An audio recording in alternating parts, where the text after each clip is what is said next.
Il est parfois nécessaire de protéger un classeur, une feuille ou une cellule de toute erreur volontaire ou involontaire faite par un collègue ou autre, ou même de nous-mêmes. Ici, par exemple, nous allons vouloir laisser accessible la saisie des quantités, mais nous allons masquer les formules que nous avons mis dedans et interdire aussi toute modification de ces tarifs. Aussi pour cela, je vais donc cliquer pour une première fois dans la cellule quantité et soit depuis autre format numérique au niveau de la liste là, soit depuis le bouton format de cellule, le fait de cliquer sur ces cellules me donne l'accès à la fenêtre des formats de cellules. Et dans cette boîte de dialogue format de cellules, nous avons ici en dernier notre onglet de protection qui nous met ici par défaut la case verrouillée encochée, mais elle n'est pas encore activée. Nous allons voir ça. Et nous avons aussi l'onglet masqué. Donc ici, si je coche la case masquée, l'ensemble des cellules n'afficheront plus dans la barre de formule tout calcul posé.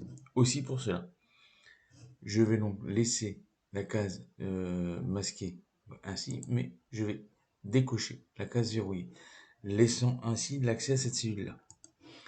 Je sélectionne maintenant mon classeur en cliquant ici sur le point et on prend ici par exemple dans le format de cellule, je vois que ma case verrouillée, elle, est marquée d'un carré noir simplement parce que les formats des autres cellules étant en mode verrouillé, les cases étant cochées, et comme j'ai décoché celle de ces cellules-là, je n'ai plus la même propriété pour l'ensemble du classeur, donc c'est indiqué par ce symbole-là, ce petit carré.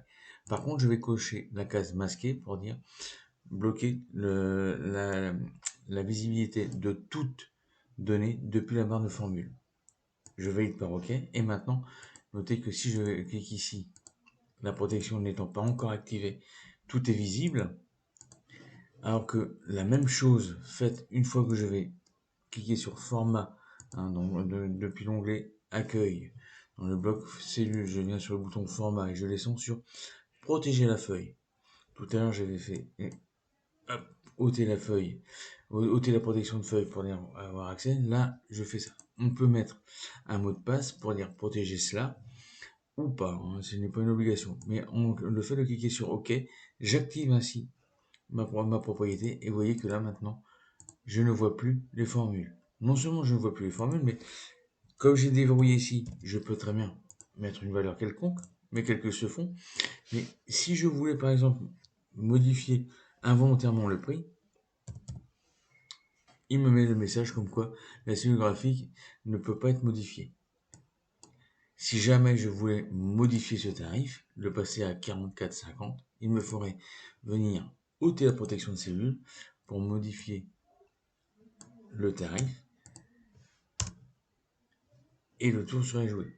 Si je voulais remettre à nouveau la protection, je clique sur protéger la feuille, je n'en ai plus qu'à remettre le même mot de passe si j'en ai mis un ou pas. Je vais par OK et cette fois-ci, si je voulais modifier à nouveau le tarif, je ne pourrais plus à nouveau. Voilà pour ce qui est de protéger les cellules et comment faire pour les retirer.